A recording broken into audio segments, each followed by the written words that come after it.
Hello and welcome back to round 2 of the Scandinavian Open Legacy portion. I am joined here in the booth by Tobias Fjellander. Thank you. Who has been, have you been judging yesterday? Yeah, yesterday I was mostly judging and scorekeeping the main events, but today we're playing my favorite format, so I'm in the booth instead. That sounds great. Yeah, Legacy is indeed a very lovely format. In this round, we are going to see Krister Månsson playing against Mikael Mathiasson. What do you know about these two players?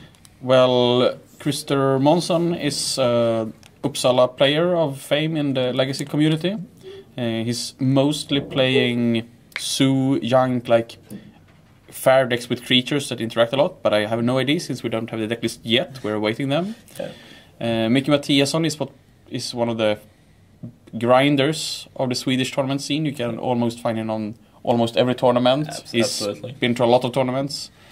He's a bit famous for playing weird combo decks like Helm of Awakening. He might have played Doomsday a tournament if he thought it was a bit better than it is, but yeah. Yeah, if it isn't like anything way too serious, he usually just plays super backy decks. So I'm actually really interested to get to see his deck list when we get them here. I'm pretty sure that our players are doing their mulligans right now, or maybe the round hasn't even started. So I guess we'll just talk a little overall about Legacy. What do you think of the state of Legacy now when Treasure Cruise got banned? I think it's an interesting format that opened up a lot of, like, both Liliana, Hymn to Turak, discard spells in general became a lot better when all the blue opponents, and well, let's face it, basically all the decks in the format had to play Ancestral Recall, which kind of invalidated the whole Yank strategy of taking the cards, playing a Tarm, and go, hello, Treasure Cruise. Exactly. I know that for myself, I tried to play Modern when it was legal, and I'm a player that loves playing like the Jandish decks. And, well, when the other people were playing Treasure Cruise, like, I felt like I'm doing something wrong. Like, why am I just not doing this? You just felt like super punished for not doing the same thing as everyone else does, which is never a good thing about a format. So really glad to see that. I'm more excited about the potential of a Dragon deck, Dragon Reanimator. Oh, right. Since it was unbanned, but I don't think it's good enough with Griselbrand in the format. Like, turns out that having a kind of whack infinite combo that might be it's just too easy to fold it. Exactly. Like Griselbrand drawing 7. Yeah, even if they just Source of Plowshares your Griselbrand, you will always find a Force or something more. Yeah. Or worst comes to worst, if you have to let it resolve, like just draw 7, like you can probably win from there. It is really hard to argue with just drawing a whole new starting hand. Like there are. Well, you are not allowed to mulligan, but well, you can draw 7 more if you have enough life. Exactly. Why not? If you are satisfied with the first 7, just draw 7 more. It's a pretty powerful effect. So we'll see here. They are in the mulligan stage. It looks like Krister is taking a mulligan, I would assume, since Mikael is sitting there comfortably with his hand. Yeah. We see that Mikael has a Queer Enrager, a Wildwood Symbiote. This feels like an elf deck. Right, Shaman. Yeah, most things point to that. Which I know that they have played a little in the past, so I'm pretty sure he's quite experienced with the deck. Mikael is also, if I'm not mistaken, this is his favorite format Legacy.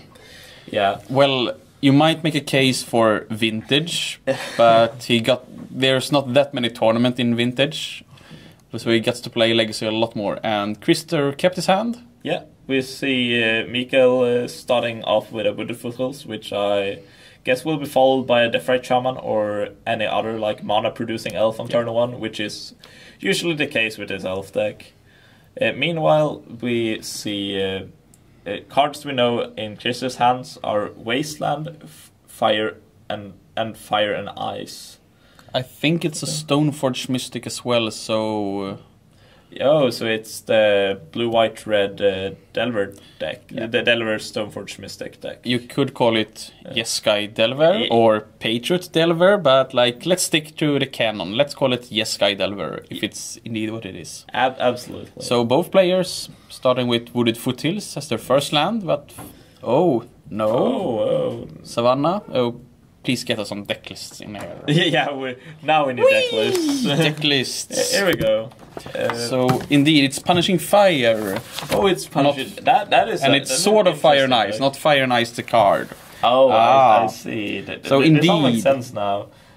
So yeah, we see a pretty standard Elves deck from Mikael, but what does Krister play? Yeah, Krister is indeed playing a spicy Junk deck with Knight of the Reliquary, the Noble Hierarchs, the Birds, the Punishing Fire, and the Swords to keep the more creature-based deck in check. He's also playing some spicy one-offs in like Sigada, Host of Herons. Oh. That's pretty good. As well as some Swords, Battle Skull, and for the Stoneforge Mystics. Yeah. So it's basically more of the Maverick deck, if it's you can still call it a green-white Maverick. Yeah. Since there's don't seem to be a black splash in this one. No, rather the red splash Maverick Fire. Absolutely. Meanwhile, in the game, we see Mikael Mathiasson with a pair of Quirn Rangers, and that is a Burkler Rangers, and it seems like he is about to go off very soon and make some really powerful things. Meanwhile, Krister is a bit. This is a bit of a slow start. He had Green Sun Zenith into Dryad Arbor, but like if you compare the boards at this moment, there is like 5 creatures on the board of Mathiasson. Yeah, against like let's put it at none for Krister, since the Dryad Arbor is there to produce mana at this moment. So what do you think that Krister is looking to do in this game to get back from this board? Like, by the things that Mikael has done, he's played a lot of the small creatures out at the first turns without any of the combo pieces. So I would assume that Mikael is on plan B with beatdown. So I think that Krister is pretty good against the plan B beatdown with like Stonefall for Jit, and Jit is very good in this matchup. As well as having key removal spells like Punishing Fire and Swords for the really important creatures. He though needs to take care of the Virewood Symbiote if he's planning on having either removal spells to solve or Jit counters at all. So he's playing the Knight of the Reliquary, and as long as Mikael don't find any crazy combo turn now, I think Krister is in good shape. But it seems like Mikael is adding mana to his pool. When those dice gets there, you know that bad things are about to happen. He's got a lot of elves in play. Exactly, and with that Virewood Symbiote and that Quirn Ranger, he can. Those will, in combination, produce a lot of mana, basically. So, Rurik Tar. The backup plan. Or the backup plan. Or pretty good against Delver. I don't think it matches up too well against Knight of the Reliquary, especially with 2 fetchlands already in the graveyard. Exactly. Rurik Tar might just be, like... If it's not careful, like Knight of the Reliquary might just grow to a 7/7 quite quickly, and Rurik Tar has the drawback of it has to attack every single turn. Yeah. So now Krister is reading the card. Might be a little bit newer than he expected. Exactly. I wouldn't expect coming to this Legacy tournament that I would see a Rurik Tar on the opposite side of the board. Like, it's been in some Elves list as a tool to fight against the Delver decks. Yeah. Like, it's pretty good to have Rurik Tar in play when they try to play cheap cantrips.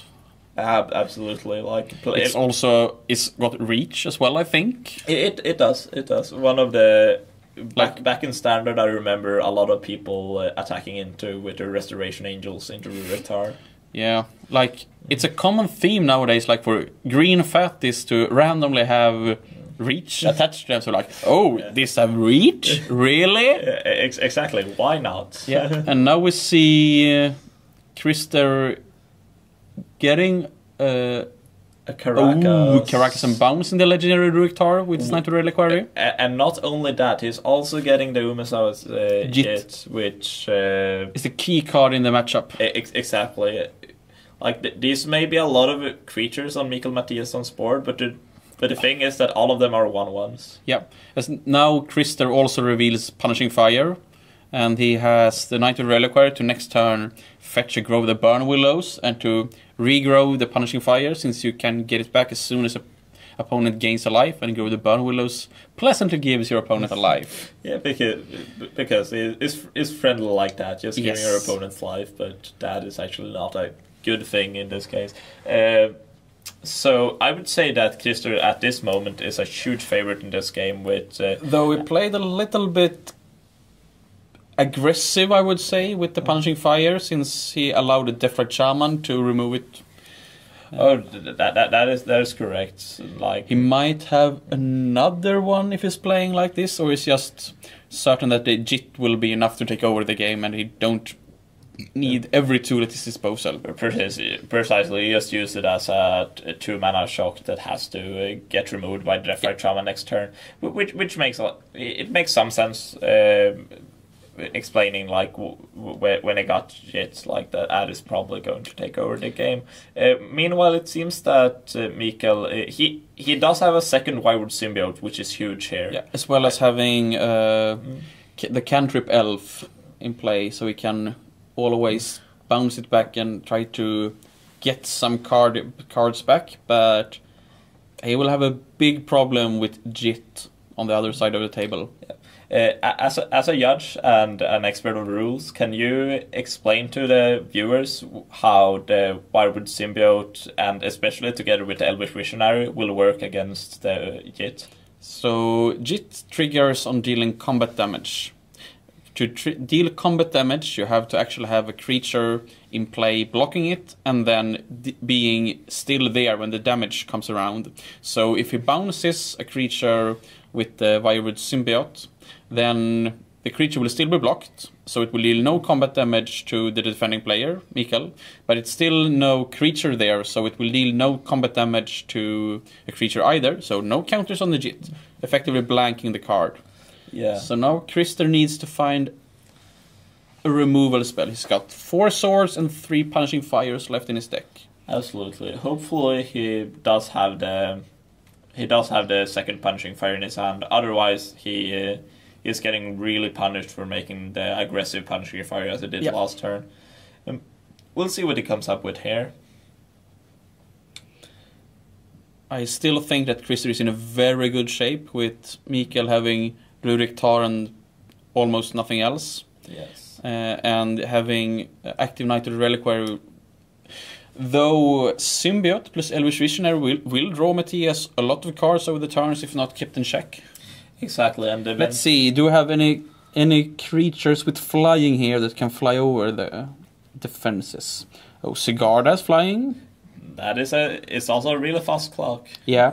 With the Jit. Well, Birch of Paradise is flying, but it has no power, so it can't deal combat damage for the first time, so... Not that impressive. He can also get the Mother of Runes to get protection from green, but he's just playing the Jit and passing the turn. If he had a removal spell, I would directly play it on the Symbiote, I think. Absolutely, so he can't get this Elvish Visionary shenanigans going. At least I would have responded to the Elvish Visionary now, since it's okay. He can only use the Symbiote once a turn anyway. Exactly. So... We can basically assume that Krister is out of removal, and that Symbiote is going to be a huge problem. Meanwhile, I think that Mikael is at this moment looking for his...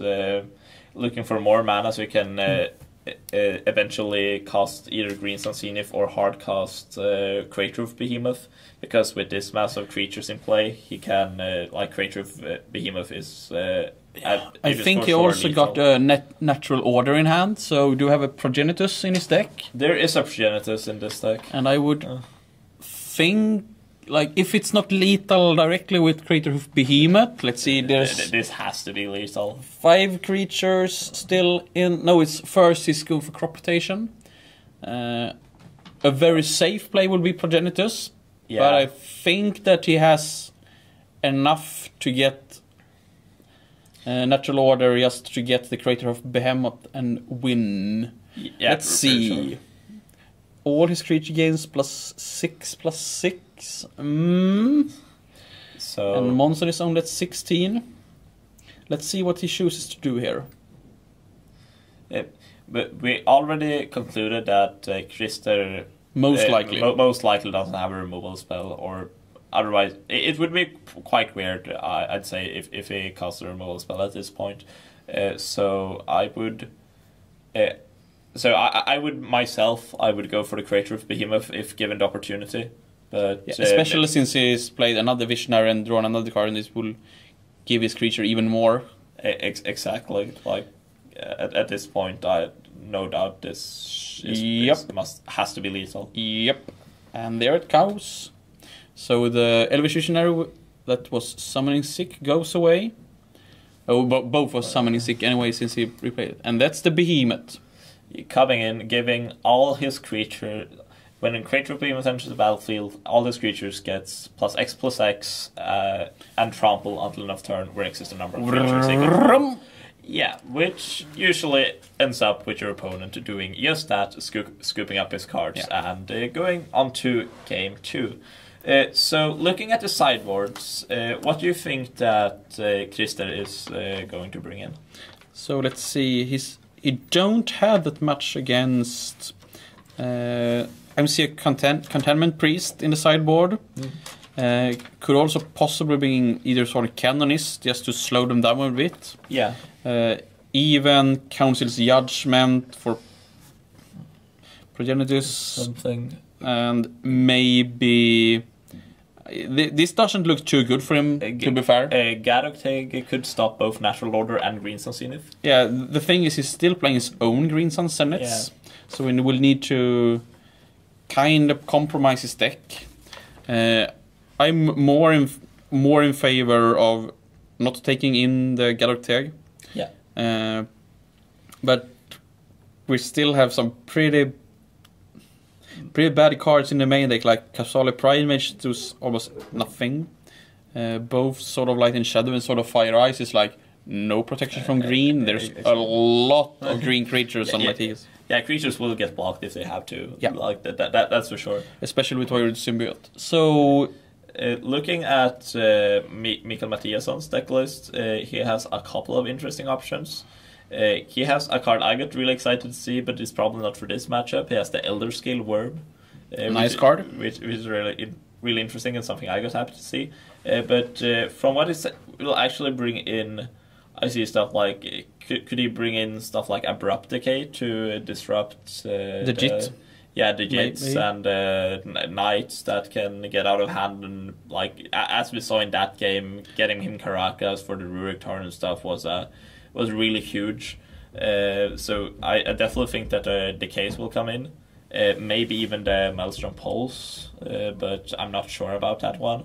Depends on how afraid. I think he's gonna bring in Decays for.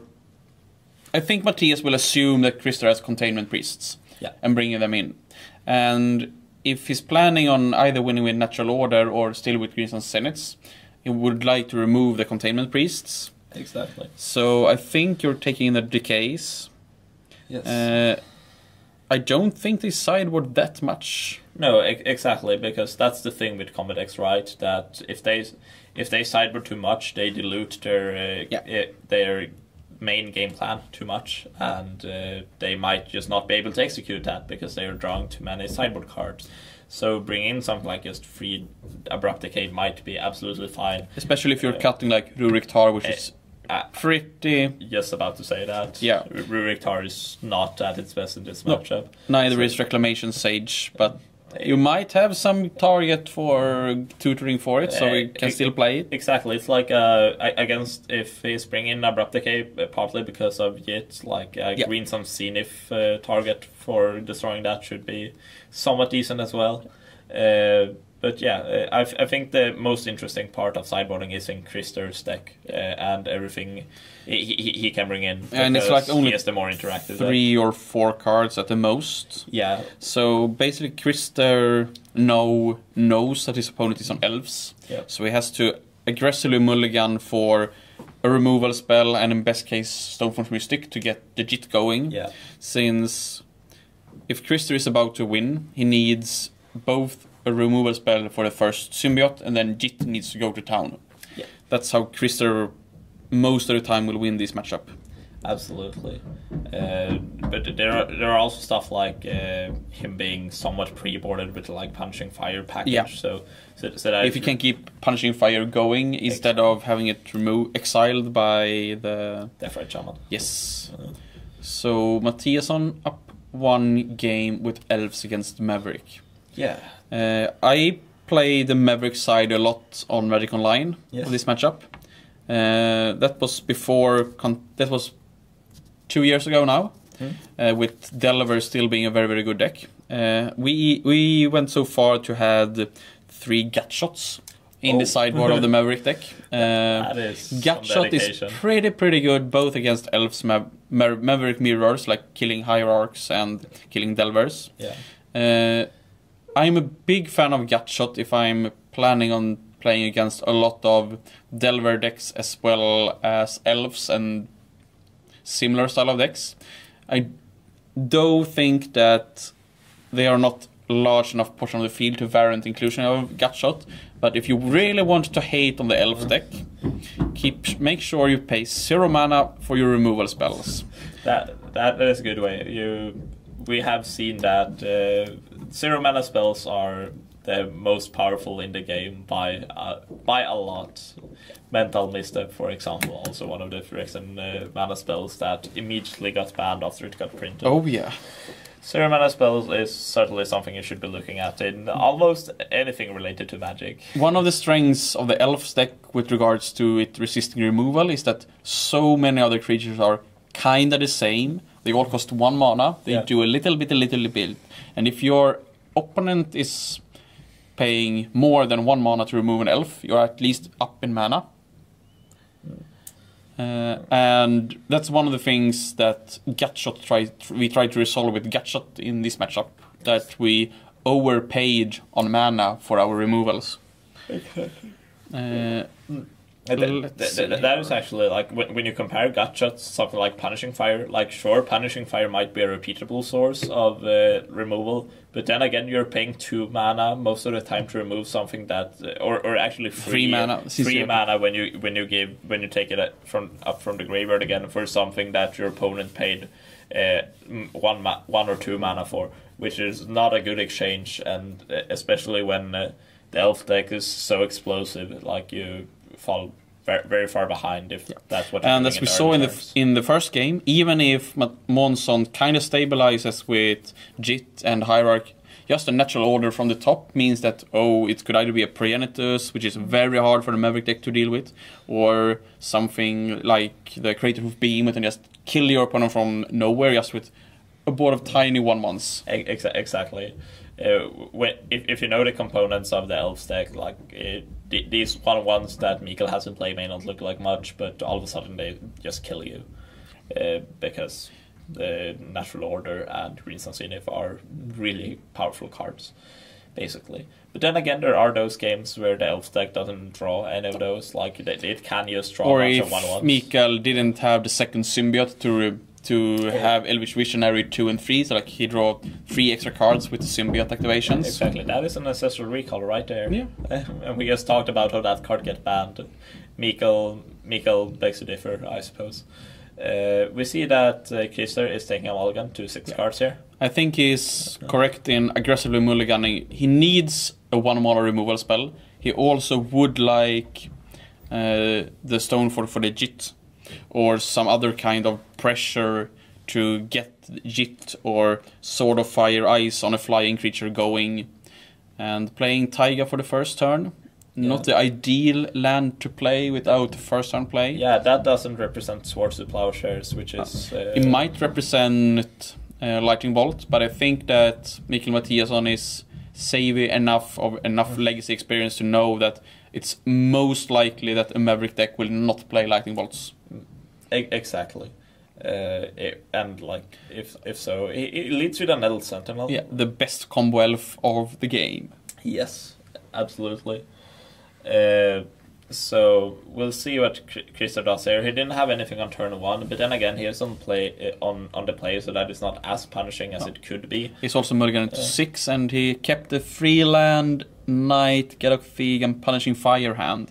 So he got the least removal spell for the 2/2. Yeah, absolutely. He decided to bring in the Teague, which is He's playing one main deck. We don't know if he decided in another one. I totally overlooked that. Okay, well, and he kept the Kasali Pride Mage in his deck, which means that he most likely has only sideboarded in the one containment priest.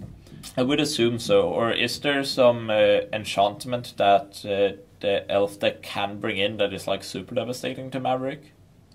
Not really. Like, if they're one-upping you with having Engineered Plague on human, for example, or something like that, but like, no often played enchantment is in the elf deck that Krister will care about. Yeah, so to me it seems like that the Kasali Pride Mage seems like just a bear, like just a 2/2 for 2, which I would have really looked to remove those from my deck. To remove so he's playing the Punishing Fire on the Nettle Sentinel. Yeah, leaving Mikael Mathiasson with nothing and having to build up again. Here comes the Deathrite Shaman. Do you think that... I'm pretty sure that Mikael Mathiasson had the Deathrite Shaman.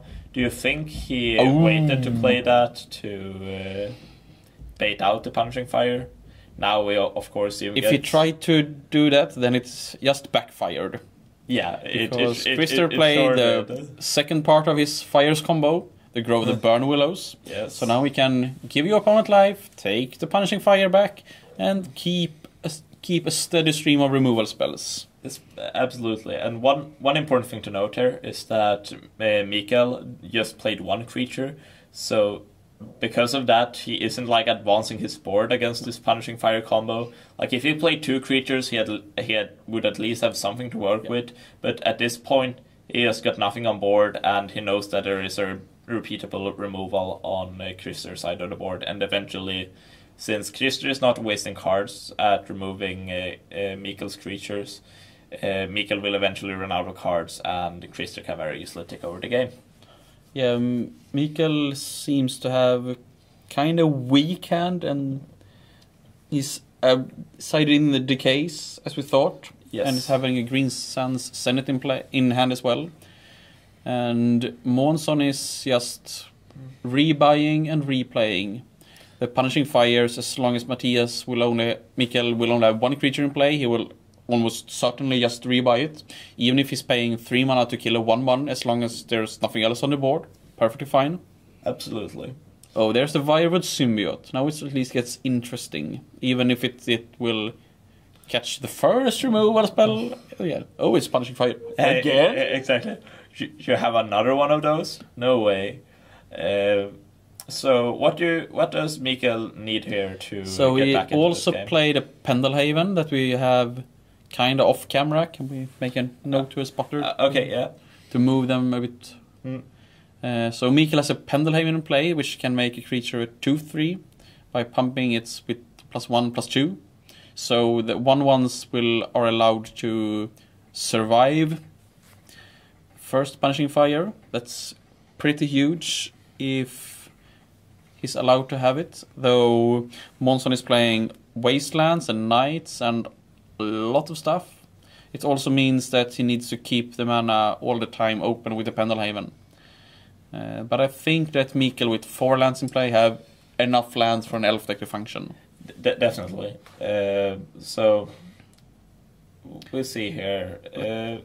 Krister is removing the creatures, but is not really advancing his board. Here comes something along those lines, which is a green Sansini for 1, I think. One, I'm pretty sure. Yes. So we'll see. What do you think he'll get here? Let's see. Might get the Sylvan Safekeeper of his deck. Oh yeah, Sylvan Safekeeper and then Galacteg played. So now he basically has a lock. Yeah, with the Sylvan Safekeeper protecting the Galacteg and also having the Punishing Fire combo active, you have basically at this point locked Mikael Mathiasson from doing anything. With regards to the playing Natural Order or his own Senates. Precisely, he can't find his silver bullets to Zenith anymore, and every single creature, like a small creature he draws, is just a dead draw because of the Punishing Fire. And as we know, a huge portion of Mikael's Mathiasson's deck are small are the small elves, which will just die to the he's fire. Still got the Pendelhaven, so he's got something going for him. Yeah, but he can't advance this board. And Krister has this much mana. He can wait a turn, play the Punishing Fire, have the Pendelhaven be activated, rebuy the Punishing Fire, and play it again. And kill whatever. Yes. Oh, it's a Piting Needle on Viwood Symbiote, I would assume. Oh, here we go. Especially since he now took the Pendelhaven. Oh, and he gets to have the cake and eat it. Yeah, since Mikael thinks he will activate Pendelhaven, and he then, thinks he will name Pendelhaven with the Python Needle. Yes. And then activates Pendelhaven, and he can bolt the guy in response. Exactly, because that's how it works, right? If you let the needle resolve and you name Pendelhaven, your opponent doesn't have an opportunity between it resolving to use the Pendelhaven. That's correctly given +1/+2.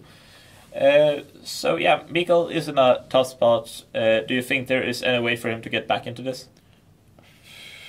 Like, if he naturally draws some... I don't really think there's high hopes for him. No, but running Reclamation Sage for the Needle, and if he has some Elves decks play their own Jits in the sideboard to kind of transform as a extended decks of all into green men with Jits. Oh right, yeah, I remember this might be a matchup where some Jits in the sideboard would have been pretty good on the receiving end on Månsson's deck as well. Absolutely. But since Mikael is more combo interested and his sideboard is more about disrupting other combo decks and protecting his own combo, I don't think that Mikael has very good chances of clinching out this game. No, I have the same opinion. We can also see. I took a look at Mikael's sideboard, and there are no Jits in that sideboard, and no mid range like a beatdown plan really at all. But he is mostly all in on combo. Yeah. To be fair, the creatures that Månsson is killing him aren't that impressive. It's a 1/1 and a 2/2. Exactly. But back up with Punishing Fire to remove all of Mikael's creatures, it would be more than enough to kill off the opponent, even if it takes a few turns. Exactly. He is also giving him life with punishing with the Grow the Burn Willows, which makes it even slower. But yes, at this point, the clock doesn't matter, just as you said. But rather, it's just a matter of time. Here comes a beer. Exactly, here comes the 2/2, as we all know it. That might be the reason why he kept in the Pride Mage, by the way. He might have been afraid of Mathiasson having his own Jets. Yeah. Which, you see, if you look at the creatures, I think you're keeping, he's got more than one in his main deck, and I think you're keeping at least one as a tutor target since you're playing Greens on Senate. Exactly. This is the worst case scenario where he just naturally draws it, but it's not even that bad. Oh, Scavenging Ooze! That's a nice little card.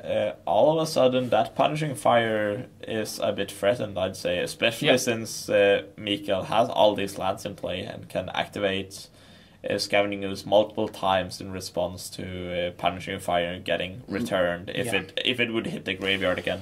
And there's quite a lot of creatures in Mikael's graveyard since Krister has been killing them all over.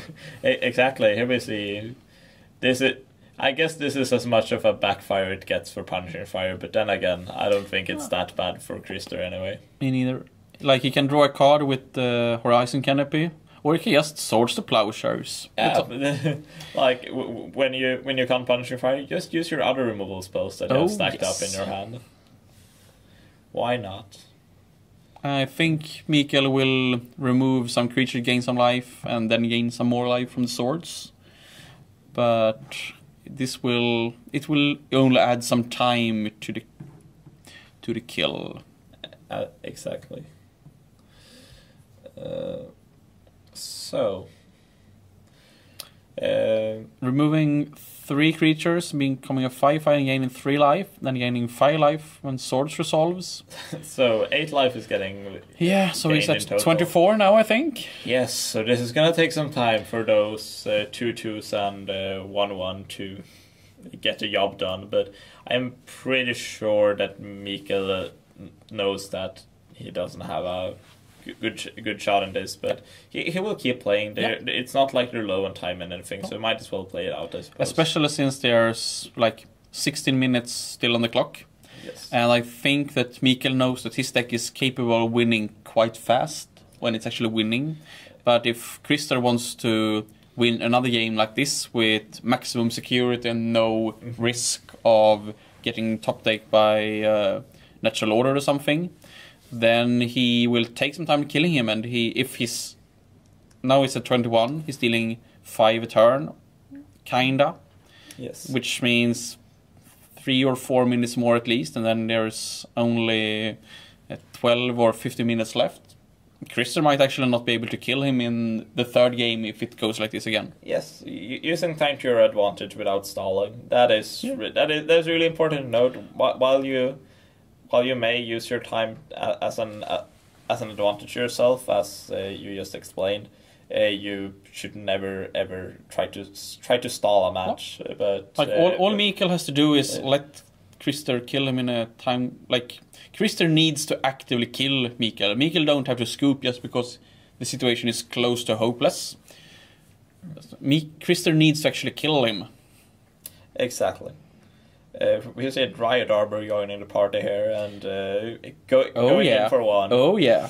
Everything to make the clock a little bit faster. And Mikael plays some more cannon fodder and gaining some life in the process. So up to 16, and then taking 6 down to 10 the next turn, I would assume. The standard staple Elvish Mystic. Oh yeah.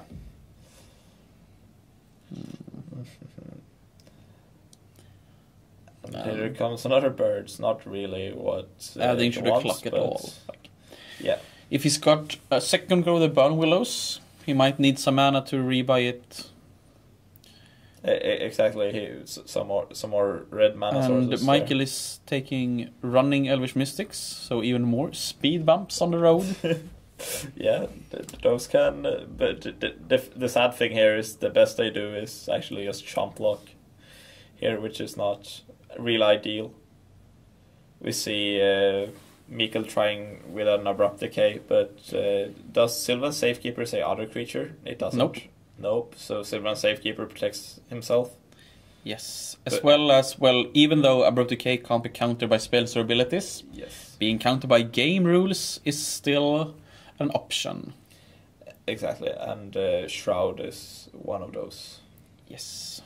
We see some rebuying, Punishing Fire, killing off some 1/1s, and Mikael tried to slow the clock down with the Abrupt Decay, but he met sacrifice a land from the Safekeeper. Exactly. Krister with the 2 birds and the 3 lands in play, he's got more mana than he needs, so yeah. The lands are just fodder for the Safekeeper at this point. Now Mikael is actually down to 6 life, which probably means that he's dead very, very soon. And I think actually this turn. And there he scoops up the card. Krister Månsson makes it 1-1 with his Maverick deck against the Elf deck. After getting the Punishing Fire combo online super early in that game and just keeping everything in check with applying more pressure. And hate bears that especially since he locked him out of the game from top decks with a Gadok Theg and Sylan Safekeeper. Yes. Not much that Mikael could do that game. Definitely not. At that point where the Safekeeper and the Teg and the Punching Fire combo was online, we knew it was over, but it was just... it takes some time to kill him. Exactly. We saw that actually in the first feature match. We weren't here for that, but where Krister had... it was Charlotte's Bug against Storm. Okay. Where we saw Krister having Svante down to 0 cards on turn 1. Okay. Because Svante went all in for the Infernal tutor for Adnaseum. Yeah, and got Force of Will. Yes. So what happened there was... but it took Krister a lot of time to actually kill Svante because of him not presenting a clock, but we all knew that the game is over, and that's how a lot of Legacy games go these days, I suppose.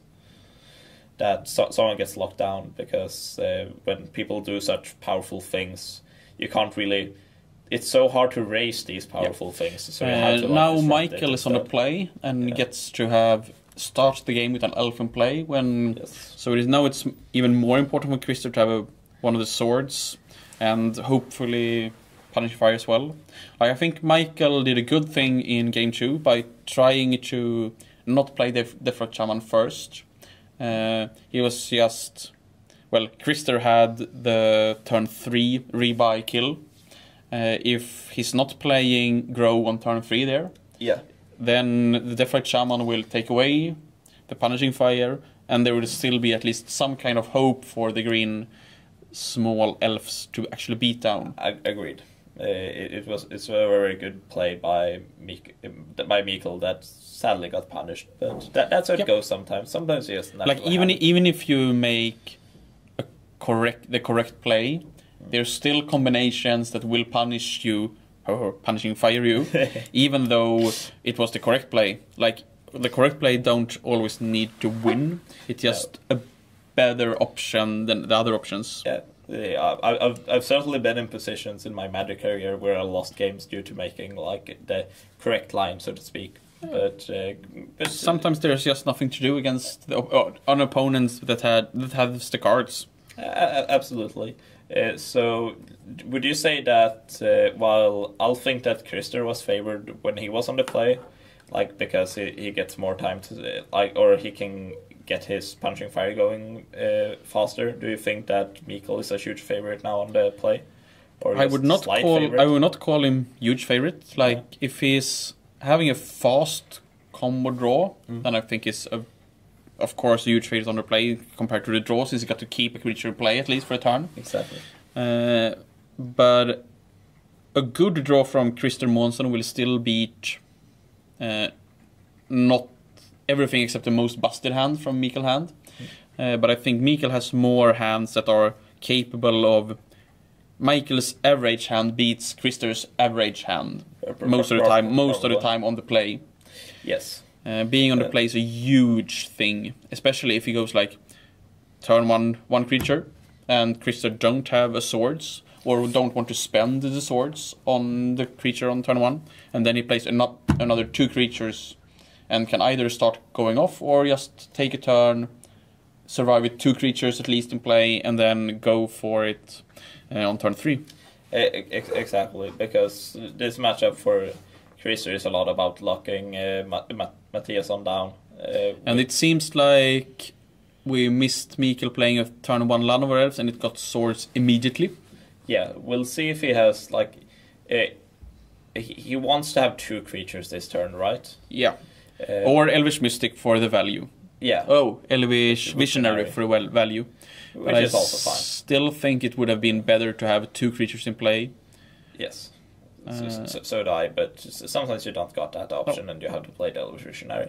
But that is what is so crazy about the Elvish Visionary in this deck, is that it's actually quite threatening in one way, because you have so many cards that abuse the elves and returning them to your hand, making them into mana, stuff like that.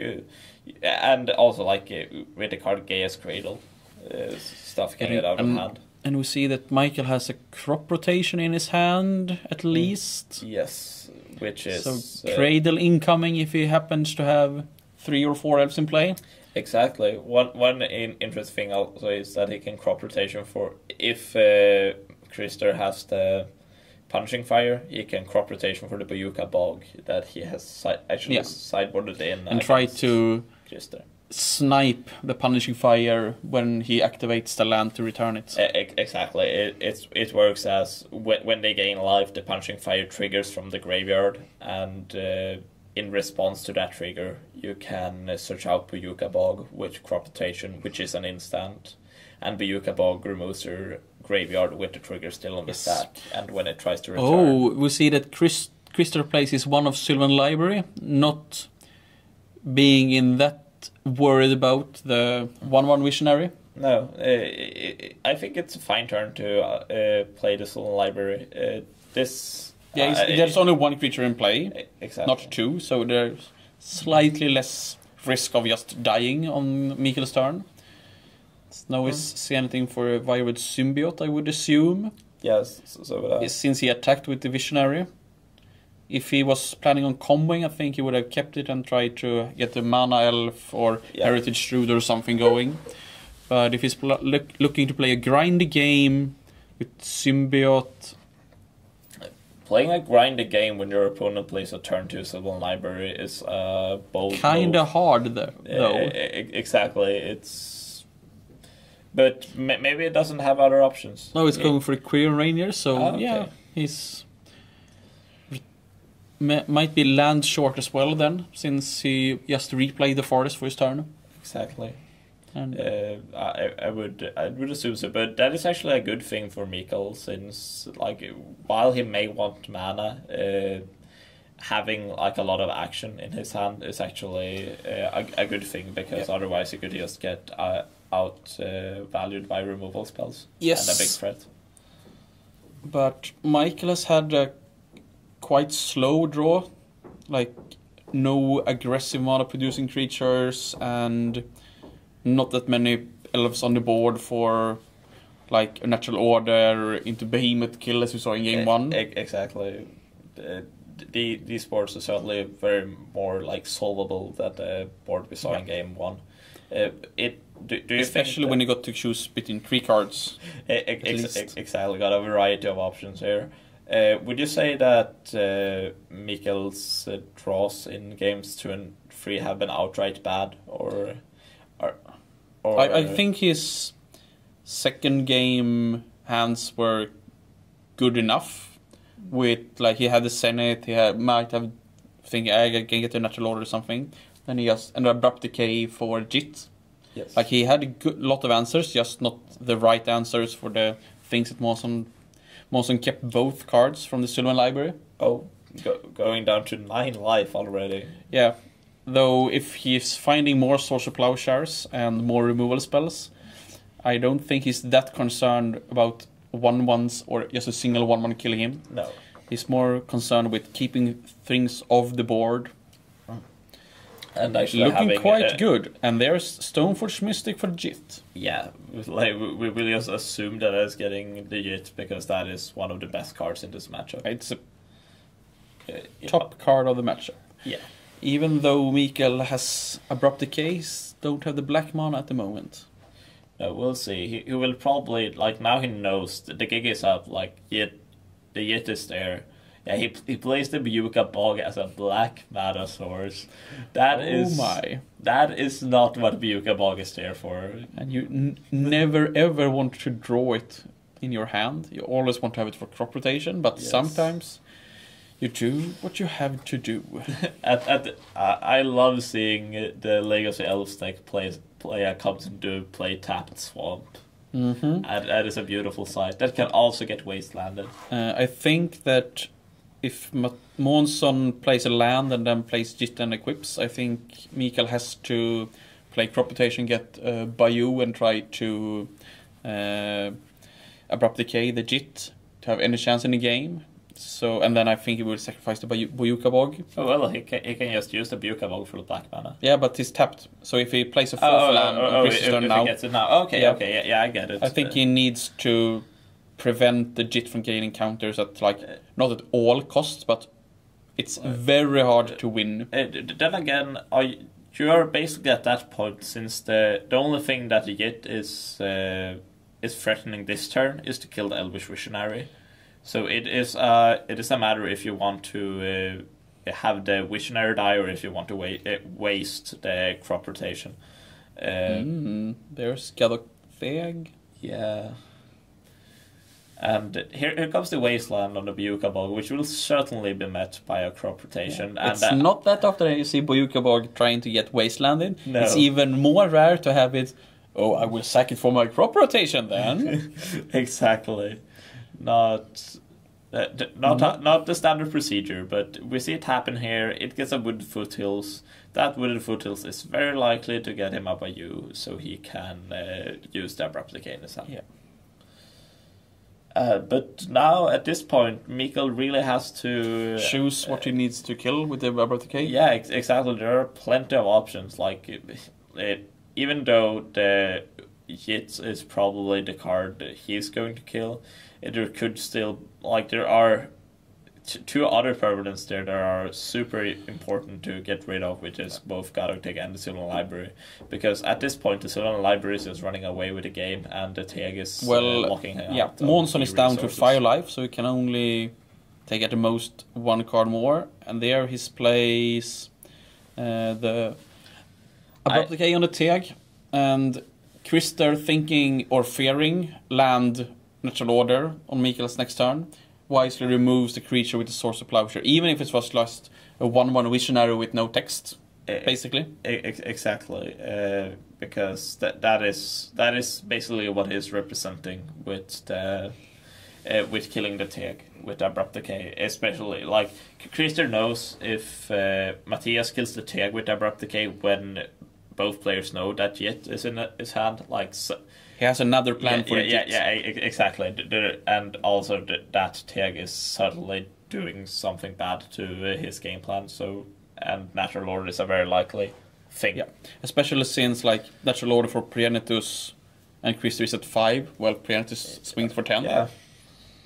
Sylvan Library has been doing work on Krister this game. Although I think it helped him more than it. Yeah, like, he's having drawn all the free Source of Plowshares. That's pretty good. Can't complain about that one. Nope. We see him now. He gets a little more. He doesn't want to go to 1 life, especially not staring down. That is a Scavenging Ooze and the Nettle Sentinel. Yeah, still, like, being at 1 life while you can win, that is a little bit too risky for my taste. We see the Jit coming down here, and it seems like it gets a safe swing in. So, and Mikael just takes it. So 2 counters on the Jit. I assume he will kill Scavenging Ooze now and hope that... He has to. Yeah, he has to, otherwise the Ooze will grow enough to kill him. And is this the opening we needed for the Natural Order? We see him drawing the card and being... It didn't look like a land. I really think he needed a land that turn. He's got 3 lands, so... He's got the Natural Order, but not the 4th mana. Can he somehow produce the 4th mana? Nope. No, it doesn't look like it. Oh, so that was his... do you think that was his out? Do you think he has an answer to the Jit now, or do you think he's just dead at this point? No, since we're in extra turns now, time has been called, and we're in the 2nd extra turn. I think Mikael is in a losing position in like 4 or 5 turns, or 6 turns. But Krister won't be able to win this. I don't think Krister can deal 19 damage in 2 attack steps. Yeah, I actually didn't pay attention to it being in extra turns. My bad. No problem. And Mikael still has the Natural Order in hand, so even if, like, he's not a favorite, or at least he's disfavored right now, like, I think Krister is in a good position. It's still the threat of Mikael going land Natural Order if he's even kept 1 creature in play. Yes. And Krister is down to 3. I don't think that Mikael will be able to kill him with 2 attacks unless he got land natural order. Yeah. I doubt it as well. So Krister plays a tutor on his upkeep. What could he look for? I actually don't know. He must have a plan with it if he plays it in the upkeep, but... It could also be just a shuffle effect to get things away, since he needs to know the top 2 cards of his library. That is a very interesting use of the card.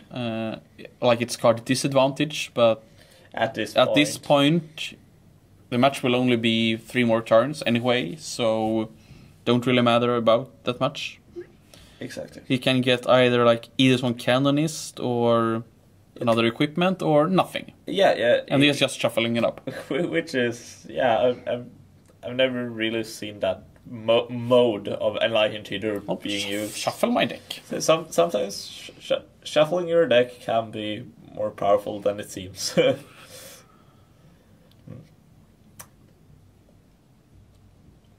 And the Similar Library gets triggered.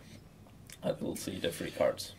And it's looked like Birds of Paradise in 2 lands. Not exactly what you're looking for. Though I didn't really see all the cards. Me neither. And the fun thing is that Krister can't even take a card, so he's not allowed to basically pay for life. Exactly. It's not you lose 4 life, then he would have been dead. He can't even pay the cost, so he can't take the cards. Exactly. 1 card per turn, that is. Which seems quite fair, after all. So Jit gets an additional counters and kills another 1/1, and then he's outracing Nettle Sentinel with the Jit. But if there's a land and then Progenitus, Krister is in trouble. Absolutely. Since protection from all trumps everything. Also Caracas that returns the legendary creature. Protection from all is also protection from lands. So, okay, he needs a land this turn, and if not, it's a draw. Not a land. This will be a draw. They will be in the draw bracket, both of them. That's the handshake. So even though Krister is in a very, very favoring position now with Jit active, multiple creatures, exactly. He was 2 turns. Mikael had the opportunity to just top deck a land, play the land, natural order in for Progenitus for the win. Exactly. But sadly, no lands forthcoming from the Elf deck. No, he had 2 turns, but he missed. That happens. Sometimes it gets you. Yeah, especially I think this matchup played out about as expected. Yeah, so do with the combo kill, if you leave the Elf deck with a lot of creatures on the board, they will most likely just kill you in some way, either through Green Sun Senate or Natural Order. But both Game 2 and Game 3, Krister were able to keep the creatures off board and then proceeding his way to victory, though slowly. Yeah. And then we see how taking 5 or 10 minutes of game time on winning the actual game when you have almost certainly locked it up, it made it into a draw. Yeah, exactly. If Krister knew what he was doing those last turns in Game 2, if he just did those a little bit quicker, he might have escaped with a win here. I don't think he would have been able to play so fast that he got the 6 or 7 minutes he would need to kill the opponent. It would have been hard. Especially when you're if you're only beating down with 2-2 and 2-1 or 1-1s, then it's taking some time, especially if you're regrowing, punching fire, and gaining them alive each sequence. Exactly. So this was round 2. Yeah, exactly. And that feature match went to time, so we'll soon be back with round 3. But until then, we are going to take a quick break. We will see you guys for round 3. Thanks for tuning in. Stay here. We will be back in a couple of minutes. See you then.